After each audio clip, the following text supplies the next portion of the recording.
Ladies and gentlemen, we are witnessing a breaking headline moment that could signal the catastrophic collapse of the most promising era in women's professional sports history. For the first time, we have received legitimate, verified confirmation that WNBA players are actively preparing to strike, threatening to shut down the entire league despite a historic financial proposal from the NBA.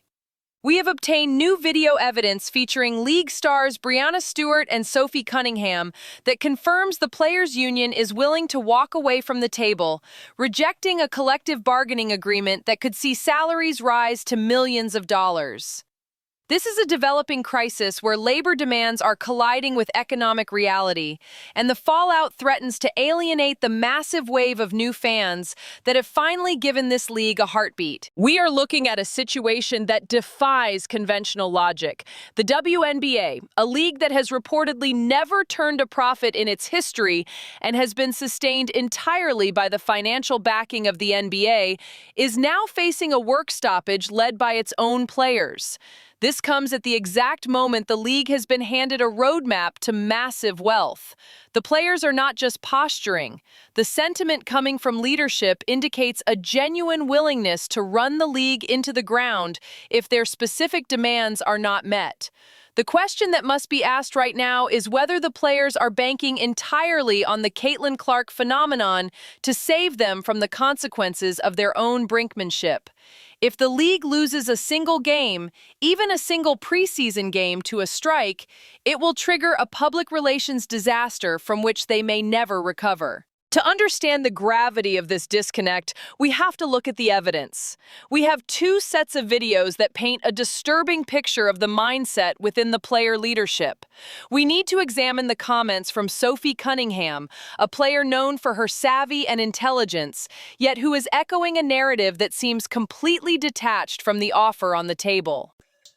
And? Negotiations are in process. To get things moving? In hopes of getting it moving, because it has not been moving at all. Both sides are kind of getting, frustrated, but I know us players are holding our ground, so it should be interesting. At the end of the day, depending on where these negotiations go, if you give these players what they want, you're going to get all the best players. Therefore, you're going to win. Therefore, your ticket sales are going to be up. Everything's going to be up. But that's what these negotiations are, is finding where that middle is. Yeah. It sucks because it's how our negotiation, how that's going, it's we're the laughing stock of sports right now. I don't think that that's true, though, because you guys are in this point because things are so different than they have been. The reason no one knows what the fuck to do is because the WNBA the last 3 years has been on a whole new level than it ever was, so people are confused. Anytime you're in a position of leadership, yes, but just in a position to influence and empower other people. For some reason, our league doesn't do that. Everyone wants to be the star. Our commissioner right now, even though we're not agreeing on negotiations or barely even talking at all, she could still go on other social media platforms and be hey, I believe in our product. I love our product, because that gives off a different feel than just not saying anything and acting like we don't exist. The reality behind these comments is stark. The reason this rhetoric is escalating is not because the offer is poor, but because the WNBA owners and the NBA ownership groups are reportedly fed up. They have reached a breaking point. We analyzed data just yesterday revealing the specifics of the proposal the players are calling unfair. If certain growth markers are hit, metrics that are entirely achievable given the current viewership trajectory, maximum contract players are looking at salaries of $2.4 million within 5 years. Furthermore, the average player in the league would be earning $1 million annually within that same 5-year window. Let that sink in. We are talking about a league where the players are currently claiming poverty, yet they are being offered a path to becoming millionaires in a 5-year span. It is a financial leap that is almost unheard of in the history of labor negotiations. It is crazy to think that this is the offer being rejected, and the situation is about to get even crazier. We now have Breanna Stewart, one of the faces of the league, going on record to discuss the fact that they are prepared to strike if they feel it is necessary. For me, it's this is the first time we're in a revenue shared model. So before it was we had a hard cap and we had a structure and we had you could have 220 max and everything else kind of trickled down. You know, now we're going to like really blow that out of the water, which is incredible. But I know, like, personally as WNBA players, it's like, well, we've signed however many CBA deals before, and we just don't want to get gypped. We don't want to feel like we're signing something and we're actually getting like screwed, because now we know how much you need us. We see the valuations between all the teams and all the things and the expansion fees, and it's like, no, there's a lot of money behind this, so like, don't forget to pay us too. The disconnect here is profound. The players seem to be prioritizing leverage over logic. And there are even bizarre side conversations happening regarding policy details that seem trivial compared to the financial stakes. So it's just really a back and forth battle. Would you say y'all are prepared not to play this season? I know you want to, but would you say you're prepared not to play? We've approved the strike authorization vote, which means that we're able to formally lock out whenever we want, because we have majority of the players' votes behind us. I think that for me personally, like, the closer it gets to WNBA season, we're prepared to do it, to not play, but we don't want to.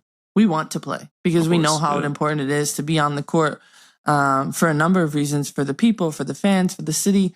But it'll be something that's really tough if push comes to shove, because, you know, like you said, you're comparing apples to oranges. The W and the NBA, like, contracts are vastly different. Very skewed, yeah. So it's like, yeah, the top 10, maybe 15 players can survive without a W contract. Right. But the rest, it's like, no, you don't want to go that much without getting paid. I feel like the PA is doing a great job of making sure that we have like the amenities and the resources, and if we don't get what we want, we will sit out, but we don't want to do that. You heard it directly from the source. Breanna Stewart attempted to sugarcoat the reality of the situation, but in doing so, she inadvertently exposed the fatal flaw in the union's strategy. She admitted that there are perhaps only 15 players in the entire league who have the financial resources to sustain a strike. This is the smoking gun that confirms the report from ESPN regarding a massive fracture within the Players' Union Committee itself. There is a deep internal division. On one side, you have the top 10 to 15 superstars who have endorsements, overseas money, and the bank accounts to survive a shutdown. On the other side, you have the remaining 90% of the league who cannot afford to miss a single paycheck. Stewart just told the world that the rest of the league cannot sustain a strike.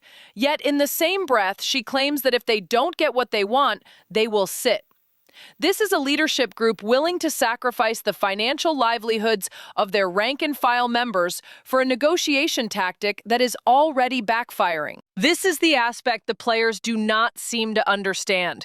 They are already in the middle of a public relations disaster. They believe they are fighting a noble battle for equity, but the public is seeing a group of athletes rejecting a tenfold pay raise. Why do you think the NBA made the strategic decision to leak the details of the latest proposal? Why did they release the information about the metrics, the growth targets, and the salary projections? It was a calculated move because the league understands the fan base better than the players do. The NBA realized that a large part of the fan base, specifically the new rational sports fans, would actually side with the owners once they saw the numbers. We are seeing the massive raises. We are seeing the perks. The proposal includes improved travel, hotels, and benefits. To the average working-class fan, these are dream conditions. I can understand a team covering housing for a player on a 10-day hardship contract. That makes logistical sense. But if you are drawing a regular professional salary, and certainly if you are making the projected $500,000 or $1 million a year, the demand for free housing becomes insulting to the paying customer. Why in the world would an employer pay for the personal housing of a millionaire athlete? That is a demand that fans simply cannot relate to. It screams of entitlement. When you are negotiating for an average contract that could hit $1 million a year and you are still demanding that the owners pay your rent, you are losing ground with the people who buy the tickets.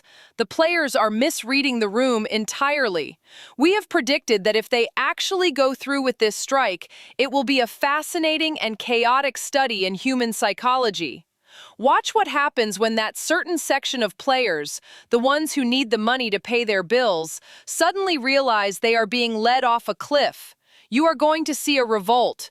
You are going to hear players suddenly breaking rank and saying, "We want to play." These players will inevitably put a ton of pressure on the committee. They will demand that the union sign the proposal, get back on the court, and let them earn their living. But right now, the leadership is blinded. They do not understand that the longer they wait and the more they threaten to sit out, the worse this looks from a public perception standpoint. This is a league that already struggles with perception. It has spent decades fighting for respect, and now that it has the spotlight, it is projecting dysfunction. Let's be clear about what the WNBA is known for in the broader cultural consciousness right now.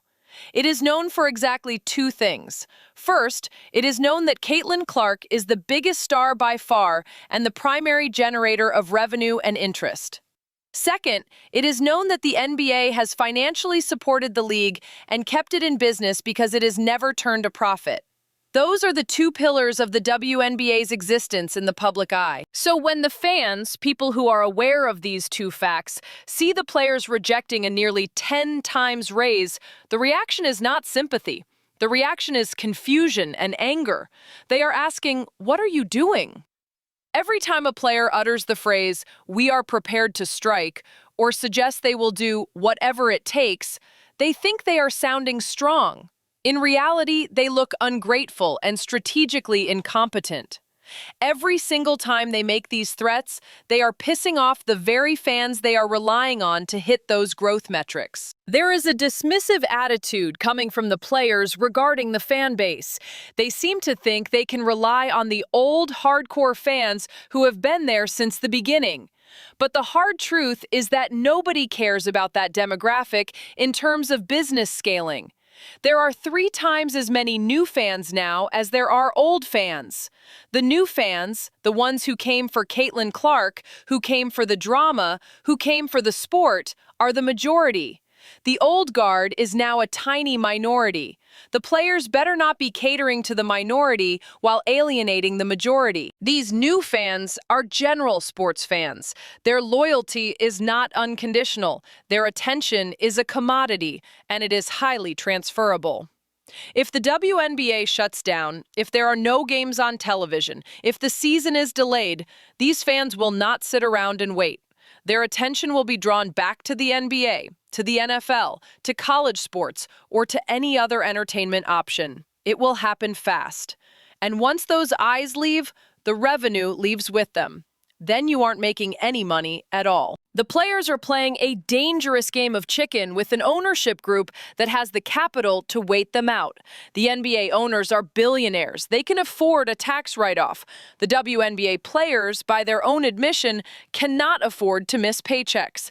This is an asymmetry of leverage that the union is refusing to acknowledge. They are acting as if they hold the cards, but the only card they hold is the labor itself, and that labor is only valuable if the audience cares to watch it. By threatening to strike, they are telling the audience that the product is optional. It is a tragedy of strategy.